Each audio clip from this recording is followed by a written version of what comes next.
Here's an essay that I would probably say I don't like. I wouldn't do it this way. And you're still sitting in med school. Mission Accepted Season 3. How are you doing, my friend? Doing well. How are you? I am wonderful. I'm excited to take a look at your application for Mission Accepted. Obviously, you were accepted to medical school. You've been in medical school now for a couple years, and you're like, hey, I'm going to go share my application to help some other people. So congratulations, first of all, for getting into medical school. Let's talk about your application process. One application cycle and done? Did you have to apply multiple times? I applied multiple times. So Okay. I first applied right out of college. Like I applied my senior year of college before I graduated. And that was my like kind of expected route, kind of like, oh yeah, I'm just going to go directly into medical school. But unfortunately, that didn't happen. I was waitlisted and then took a couple years for some gap years to work and really figure out if this is what I wanted to do. Okay. And then solidified that, and I was able to thankfully get in my second attempt. Okay. What do you think it was difference-wise between first attempt and second attempt that allowed you to get in? Was it really that reflection that you needed? Like, is this really what I want, or was it just something I've been coasting towards? I think the biggest thing was that I kind of went into this application process very naive. I didn't really understand what all was expected, all Yeah. the competition, because all of my advice was from the doctors that I knew who had taken the MCAT 20 years before. They had done the application process so many years before, and it's Yep. nothing like that now. So I think the biggest thing, I studied for the MCAT. I improved my MCAT score. Okay. And then I think that the work experience really did help me. And it kind of shook away some of that naivety. Like I feel like I got to see what medicine truly is about rather than seeing it from like a naive kind of very optimistic point of view. And I'm not Yeah. saying that I don't still have that optimistic view, but I also see it for what it is now. And I Yeah. knew that, okay, this is still what I want to do. Yeah, and that's huge, and that's a big part of the ability to reflect in a personal statement, reflect in an interview of like, why do you want to be a doctor?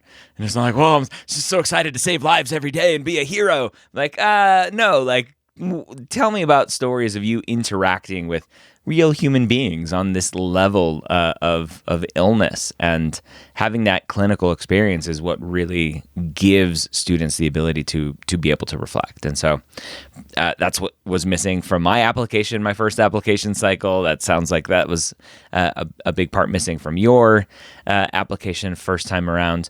So second time comes around, you get your interviews, you get one acceptance at least. So what was that like to get that acceptance? Oh, I actually received my acceptance while I was working. So I worked in a pathology lab and I was working like the night shift, and it comes in like about 7 o'clock at night. And I was with my coworker and I cried. They all knew that this was what I was going towards. They were supporting me throughout the way, and having that support system, both like my family, my coworkers, my friends, they were all behind me. And so it was like I was celebrating my own happiness, but they were celebrating for me. Yeah. And it was such an amazing feeling to finally get that acceptance letter. That's And awesome. I was like, oh my gosh, all this hard work has been fruitful. Yeah. It's like finally. Finally, it's here. Awesome. All right, well, let's go ahead and take a look at your application. That's why we're here, to take a look at applications and see what's going on. So first time around, second time around at least, applying early, which is Yes. wonderful. Do you remember first application cycle? Did you also apply early, or were you later Oh, on? no. No, I was later on. I was like in September. Oh, And, okay. yeah. Low MCAT score plus September. I made all of the rookie mistakes, all Yeah. of them. Okay. So That's because my book, The Pre-Med Playbook Guide to the Medical School Application Process, was not out yet. yes, it wasn't. I wish it was. All right, so you applied early second time around. You figured it out, which is wonderful. Demographics, obviously, we have redacted out. You did mark yourself as disadvantaged, so let's go ahead and take a look at your disadvantaged essay. So rural small town, definitely a big part of the kind of AAMC disadvantaged qualification guidelines, or at least recommendations, is, hey, like, are you underserved? And obviously traveling far away. would be considered underserved. And you're talking here, let's see, talking about community. And so that was really the biggest part, it sounds like, is your disadvantage statement is, hey, I grew up in a rural area. Yes, absolutely. I mean, I've known multiple. I mean, my own grandfather, whenever he was transported in an ambulance, this was at the end of his life, and he passed away, unfortunately, on the way to the hospital. So, like, our hospitals were not very close at all. Like, I mean, like I said, it's about a 30-minute drive to the nearest one. And that's if traffic is good, if the ambulance can get you there in time. Now, granted, luckily, we do have a clinic that's just like a walk-in clinic, but my hometown was very underserved growing up. I mean, like, doctor's visits were kind of a big thing because you'd have to make time to like travel to the doctor's office to begin with. So I felt like that really did influence how like I grew up, and it also has influenced the fact that I mean I want to be a rural physician one day because of that. Yeah, definitely. Okay, awesome. Parent information there. AAMC did not mark you SES disadvantage. No red flags. No military service. All right, so the good stuff. Let's get to the grades. I see a long list of A's. Some A minuses. That's gonna do you in. All right, some B's. So just glancing at your GPA here, it looks like it's about a 3.95-ish. Let's see. It's not as high, 3.91. Darn it. Yeah. I'm trying to get good at estimating GPAs, just glancing at that list. So 3.87 science, 3.98, obviously fantastic. Non-science, 3.91 overall. So GPA-wise, there's no academic concerns. We get to your MCAT, and yeah, it was a little bit low. Mm-hmm. And so not horrible, not great. It was a little tiny bit above average. And so you definitely improved it, 6 points. What was that improvement like for you? What did you have to go through? It was a lot of rigorous studying. So I used the MCAT series from Kaplan. So using those books, I would do that while I was like on my breaks at work. I was making sure that I stuck to a schedule where I did, I think there's 7 books. And so I did 1 book every day and making sure that I went through at least 1 chapter, made a schedule for myself. And I think the hardest thing was actually sticking to it. You know, you have to make time for yourself, and you make sure that you're not just like completely going crazy with like your schedule, but sticking to that schedule helped me achieve my goal. Great improvement there. And then we get down into your activities. So let's take a look at activities, how you wrote about them. So you have some shadowing, which is great, shadowing neurosurgery. It's the first thing that pops into my mind when I see disadvantage statement, small rural town, I'm interested in rural medicine, shadowing neurosurgery. Those two don't really go together. Right? No, they do not. There are no small town neurosurgeons. There's a specific reason for that. There aren't enough patients for a neurosurgeon in a small rural town. Why neurosurgery shadowing, and why mark it as a most meaningful with only 20 hours? So I think that the reason why neurosurgery to begin with, it just so happened that, so this neurosurgeon, he wasn't like staying at Murray Regional Medical Center, which was our local hospital. He was actually a practitioner in Vanderbilt University, like their medical center in Nashville. And he would come down every so often because he did have like privileges in the hospital so that like his patients wouldn't have to go all the way to Nashville. So this was like a very not frequent thing, which is also why the total number of hours is also lower too. But he was friends with some of my bosses. I had that kind of connection through them. And I marked him as one of the most meaningful, not necessarily because of the neurosurgery itself, but because of the connection that I had with him and the advice that he gave me. And that advice was really helpful for me because it wasn't just about medicine. It was about life. It was about, hey, I know that medicine seems like everything to you right now, but don't make it your everything. Make sure that you have those people that are surrounding you, that love you no matter what, that support you through everything and aren't just there because you're going to be a doctor. Yeah. And that was why I put that as like one of my most meaningful. Okay. Yeah, so it's interesting. I'm glancing through this, and that's literally what you wrote here for your most meaningful is this interaction that you had with him that was more mentorship than shadowing experience of seeing neurosurgery patients, seeing the role of a neurosurgeon. I'm interested to know why you wrote about it in this way versus talking about the experience that you had of seeing the patients, being in the OR, being in a clinic, just seeing the role of neurosurgery impacting patients. Why talk more about the mentorship and specifically this family practice thing that he wrote here about wanting to be a family physician, but the negativity of like, hey, these patients don't listen. And neurology, they're different. Why put that? Because again, you led with, I'm interested in small town rural medicine, and you're like, these patients aren't going to listen.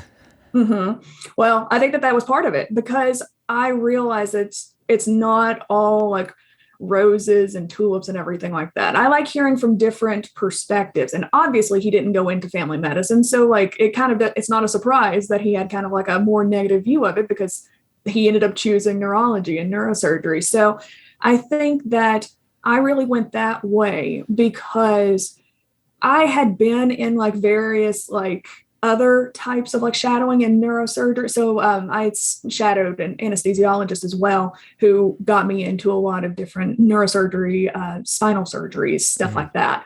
So like it wasn't unfamiliar to me, but what made this so different was that he was so candid about his experience and genuinely wanted to help me because he knew that I wanted to be a family physician. That's one of the things that I had told him. So whenever he said that, he was like, yeah, I thought so too. But I changed, and it's okay to change your mind. That was the biggest piece that I took away from that was you may go into medical school thinking, oh yes, I'm going to do this, I'm going to do this, and I'm not going to stray from this path. But he did, and a lot of people do. And that's not a bad thing. So I liked hearing the other side of it. I liked hearing why he was like, that wasn't for him. And it gave me the courage to know that I can ask myself these difficult questions whenever I'm making the decision about what I want to do. All right. So as we keep looking here, more shadowing pathologists. We have another 100 hours here, which is great. And let's look here. So witnessing multiple thyroid biopsies, endobronchial ultrasounds, lumpectomy. So just seeing what you're seeing, which is great. Shadowing your boss, and lovely stuff. A grocer. Is that what they're called? A grocer? When you're preparing like gross slides? Yeah, we call them that. Grossing technologist as well. Grocer is just kind of like easier to say than grossing technologist. But that would be my like official title, I would say. Nice. Not to be confused with a grocer. Working in a grocery store. I would have did that too. So. That's awesome. All right. So more shadowing experience there, which is great. And here we're working as a PCA. What is PCA Southeast? So that was actually the pathology group that I worked for. It was it stands for Pathology Consultants of America Southeast. They've since changed their name to Opus Pathology. But while I was working there, that was the name, and so that was what we put it under whenever I was going through the application process. Okay, wonderful. And so definitely full-time experience here, working two years, 4,300 hours. A most meaningful, again, you have listed. So hired here to do X, Y, and Z.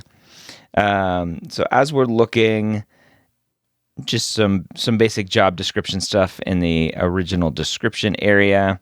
And then for the most meaningful, go to college, graduate, attend medical school, become a doctor. Waiting list.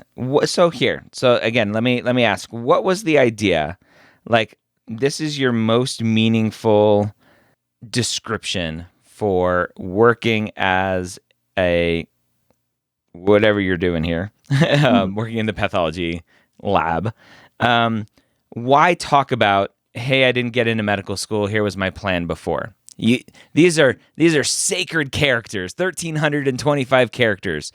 Why give backstory here? I feel like the way that I present my story is a lot of backstory. And I had also wanted to kind of like set the stage for why, like, to me, the most important, like, why does this matter? I can tell you all about all of the different specimens that I saw. I could tell you various like anecdotes, but why did this affect my life the way that it did? And in order to fully explain that, I feel like I need to have backstory. Now, maybe that's just my like literary style. I Yeah. like to give backstory before I say anything. I don't want to assume that anybody understands anything.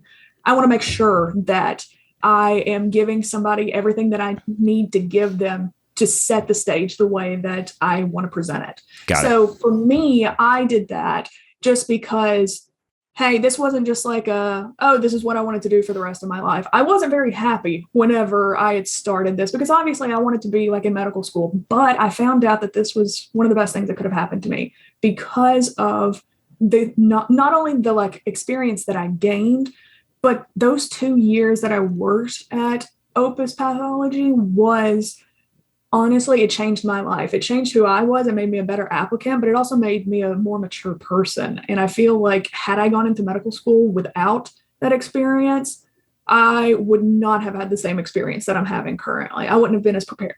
Yeah. Interesting. Okay. Definitely a different style to do it that way. For me, how I would recommend, because when I read this more as this is personal statement type material of guiding you on your journey to realizing you want to be a doctor, and that's how you end it here. Is like, I'm more convinced now than ever I want to pursue medicine. To me, like, this is not the place for these sorts of arguments. It's how did this experience, why was this most meaningful to you as a person? Now, you're making the argument it was most meaningful because it helped me understand that I wanted to be a doctor. Okay, I can see that as an argument, and so that I guess that works. But typically, the thing that I'm missing from here is you in this experience. I'm just seeing how this experience impacted you, and not really understanding you in this experience, and understanding, like, I'm just missing you from here. Other than it helped you understand medicine. All right, so presentations, posters, great, 5 hours. Talking about where you're presenting, which is wonderful. More shadowing. Typically, I don't recommend any more than like 2 shadowing experiences, because it at some point it seems to be like, number one, shadowing is mostly pretty passive. All right, it's like just standing, watching around, watching what's going on. And so when you see this is your 4th shadowing experience, I think now, 1, 2, Yes. 3, yeah, Neurosurgery and the yeah, bosses, 3, 4. yeah. So this is the 4th one that we've gotten to, at least out of 6 or 7. It just feels very fluffy, like you're adding lots of stuff potentially. It's great. You have shadowing, but again, shadowing usually very passive, not super impactful. Other than yes, you got some experience. And I think, and it's interesting to hear when I asked you early on of like, hey, what do you think was the difference between first application cycle, last application cycle, right? Second application cycle, is that growth. You weren't as naive. You had more understanding. And that's basically how you wrote your application, looking at it. Of like, I'm going to show you how I understand much more about medicine. And it's interesting. I think you probably took what you assumed was your weakness in your first application cycle of being naive and not understanding, and literally turning that into your application, going, I understand now, and I'm going to show you how I understand. So when I look at your shadowing here, where was it? Right here. Literally, one thing I was not aware of prior to. Right? You're literally saying, hey, I was naive about this before, and now I am not. This is very interesting how you wrote it. Again, it's not wrong.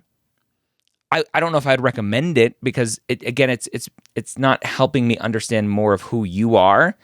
It's you trying to force this narrative of like, I understand what I'm getting myself into. And it's a very common tactic that students take. Okay. So it's interesting.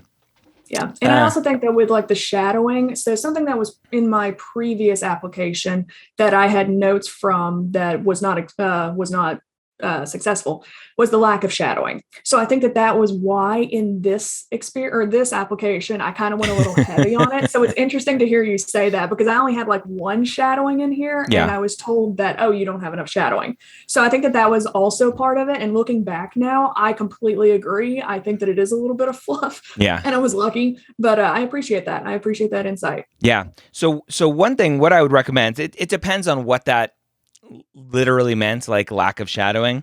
So if you just had the one shadowing entry and it was 10 hours, right? Or the 20 hours for neurosurgery, I think you had above.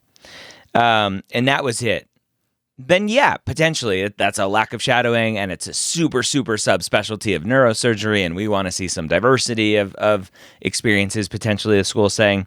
But you could have, so this is 50, that's 10, and then you have 100 there and 20 there. So what is that, 170? So you could just do 170 and then write neurosurgery, pathology, and whatever specialty, right? And then just list them, and you can do 20 hours, 100 hours. And so all of your hours are accounted for, and then just listing them. And typically that's what I would recommend, especially for students who are like, I have more than 15 things. How do I fit it all in? I'm like, just list shadowing. Because again, shadowing is not typically super impactful.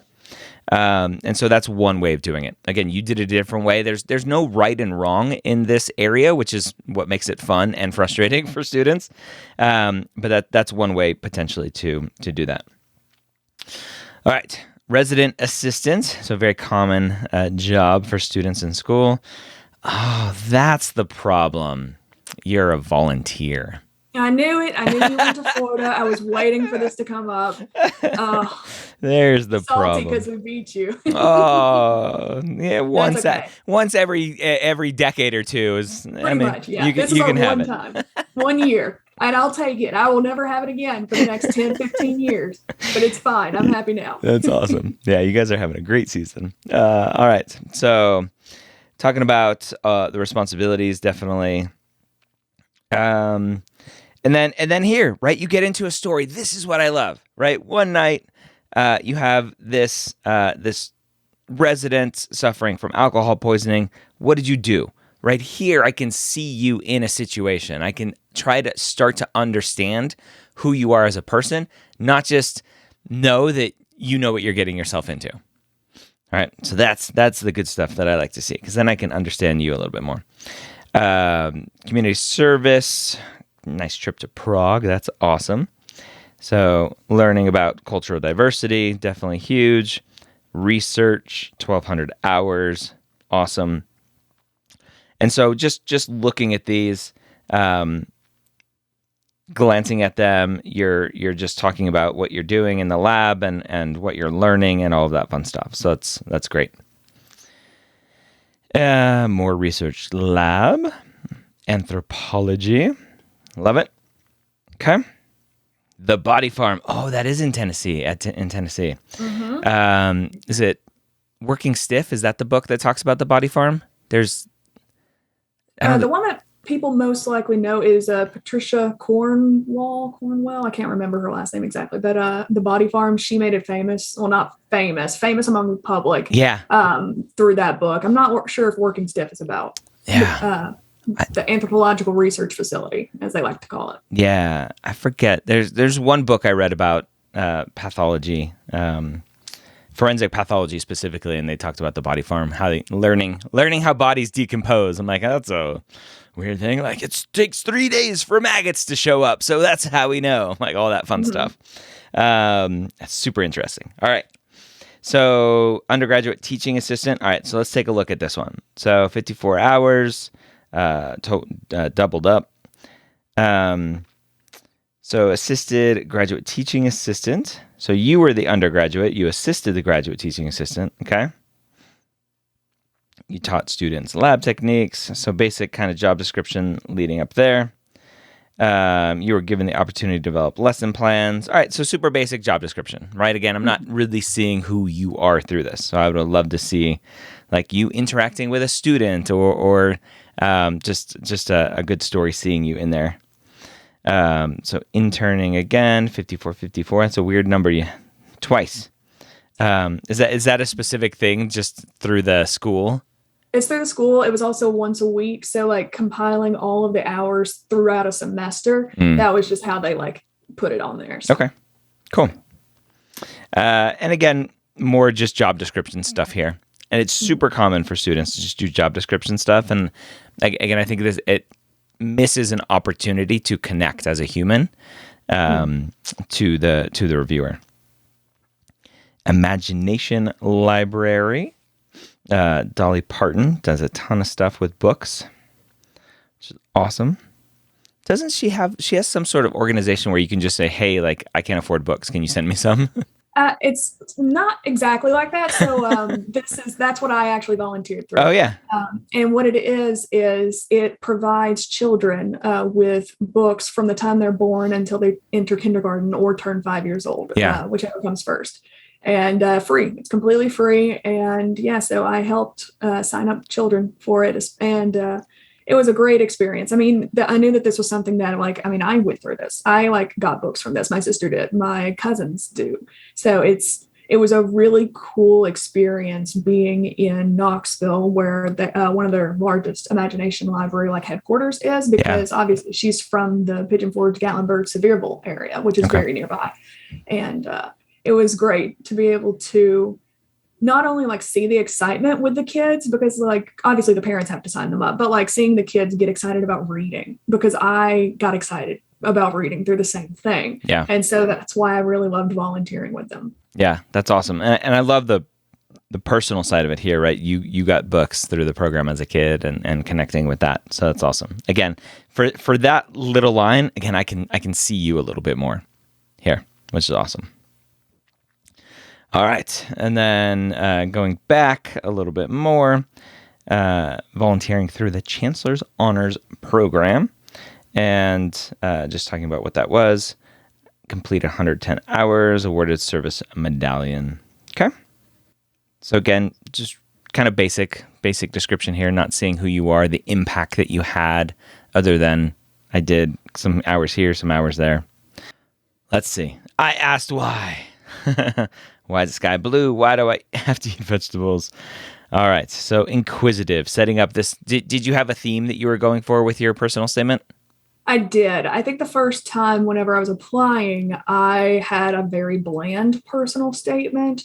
It wasn't really thought out to me. I looked back on it whenever I was applying through this time, and I realized, it didn't really show who I was. And I felt like I wanted to take a risk here with this personal statement. And I knew that it was a risk at the time, but I felt like it described who I was as a person. And I felt like, this is something that I would be proud to present. Yeah. So I'm going to go ahead and say it's not traditional. It's out there. I don't know that I would necessarily recommend to anybody else to do this, but for me, I felt like this was who I am, and it explained the most simplest trajectory of my life that I could fit. Cause there's only so many characters, so a warning. So it's interesting. I love the warning. And I would say this is actually a more traditional essay than you would think. Really? Okay. Yeah. Because the argument that you're making here is I'm inquisitive. I like science, right? You have science in here. I like to think. I like puzzles. Ipso facto, I want to be a doctor, right? I think that's how you use ipso facto. I don't know. I don't know why I said that's funny. So it's a very, very common argument for students to make in a personal statement. They think my argument here is I like puzzles. I like to think. I'm inquisitive. I like science. Therefore, I'm going to be a good doctor because I know I'm going to have to do those things. All right. That is super common.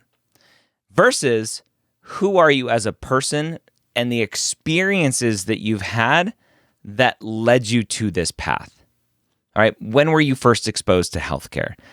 tell me about an interesting patient experience that you had that just lit up your life and you're like, oh my gosh, I want more of that. That's the storytelling aspect that I like to see, because I connect with that more than just, here's another essay telling me the student is smart enough to be a doctor, they like puzzles enough to be a doctor. And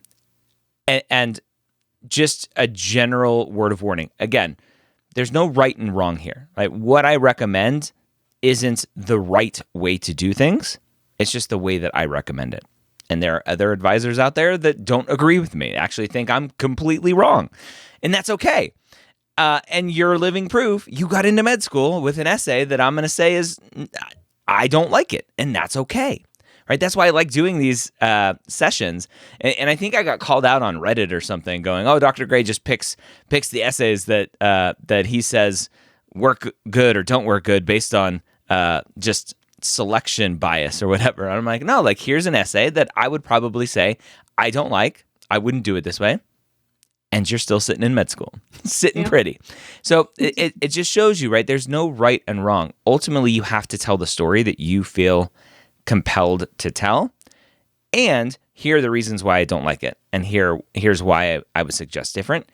And if you don't agree with me, wonderful. That's okay, because it still works. And just real quick, the one thing I would say here, having a daughter who has a genetic condition, will be a lifelong patient, all this stuff. Mm-hmm. If I thought her providers treated her like a puzzle, I would be mad. Mm-hmm. Right? Patients don't want to be puzzles. They want to be humans, treated like humans and patients, not puzzles.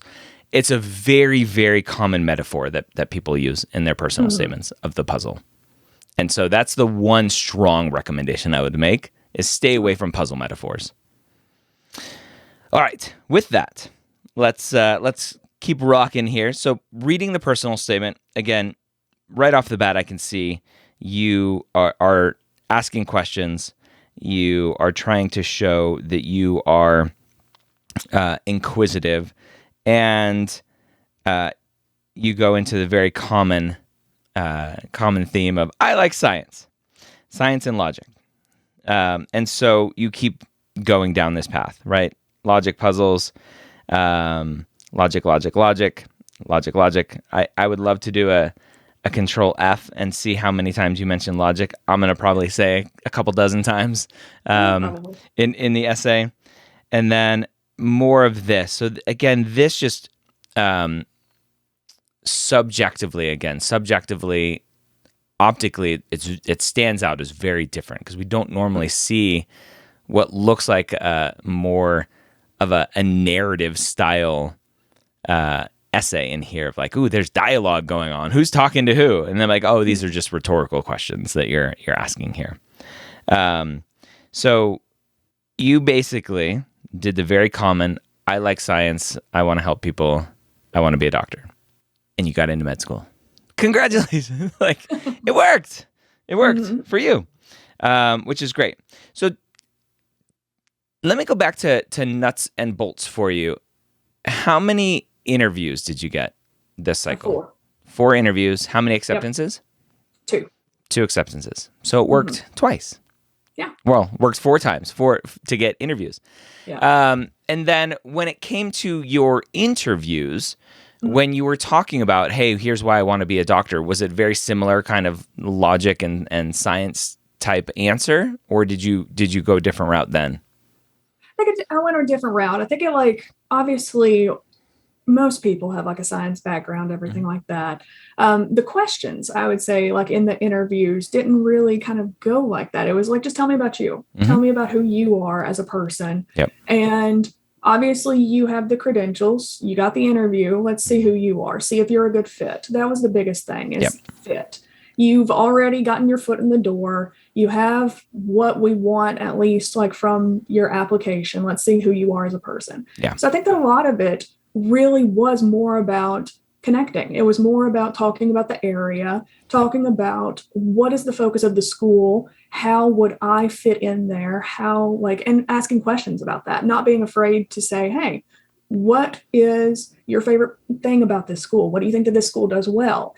And what is one thing that if you could change that you would? So like having those conversations, being open, honest, while also remembering that this is an interview. Yeah. You're still trying to get in, but you're also interviewing them to see if this is a place where you would succeed as well. Definitely. So I think that it more veered towards me personally and my experiences rather than my application. They already said, we read your application, we like you, let's get to know more about you. Yep. And plus like the secondary information too. They asked a lot of information about the secondary. So okay, very cool. And the 4 schools that you interviewed at, do you think those schools had missions that surrounded like rural medicine, things that you're more interested in that made that fit more clear? I would say 2 out of the 4 did. I would say the other 2 were in more urban areas, and I was still considered. And one of the ones that I interviewed at and was accepted at was in a more urban area. It wasn't necessarily rural focused. Yeah. But so the school that I am currently, or that I'm at, that one that I chose, it does have like rural medicine and primary care, which is what I was really focused on. So that was what really shifted like my beliefs, like where I wanted to go, because I knew that, they have this focus. I feel like I was a good fit. Yeah. Interesting. Okay. Let's take one more look at the application here, just looking at your school list. So I think you're a Tennessee resident. So I am. Obviously Tennessee schools, and then looking, the thing that I just like to glance at is like state schools versus or public schools versus private schools. And just glancing at this, we see here Vermont public, MSU public, let's see, South Alabama public, Carolina, Tennessee is state. So definitely a more heavy mix of private schools versus public schools, especially out of state. So good job there. How did you decide what schools you were interested in applying to? I used my MCAT score primarily, seeing like which schools had like my MCAT score in their min max, the range. I forget exactly what the name of the tool is called, but the MSAR. Yes. Yeah. Which I do not recommend using MCAT scores to pick your school list. But also fit as well. Yeah. So fit huge. So yeah. Yeah. Okay. Well, congratulations getting into multiple medical schools. Starting, what is one piece of advice for students with their transition into medical school that you would give? I have always been told about the analogy of the fire extinguisher. Like you're trying to drink water from a fire extinguisher. Fire hose. Or fire hose. Yeah. So not fire extinguisher. Sorry. From a fire hose. Yes. And I get annoyed at that analogy, but it's also true. Yep. There's so much that you get hit with at the very beginning. And I know people try to prepare, but honestly don't. Enjoy your time before medical school.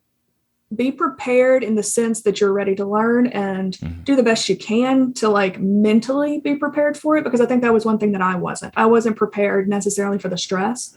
And I had to learn very quickly how to maintain kind of boundaries in a way to preserve my me time, to make sure I was doing something for me every single day so that I could keep from being burned out. Because it's very easy to be burned out. And I started med school in the middle of COVID. Everything was virtual for me.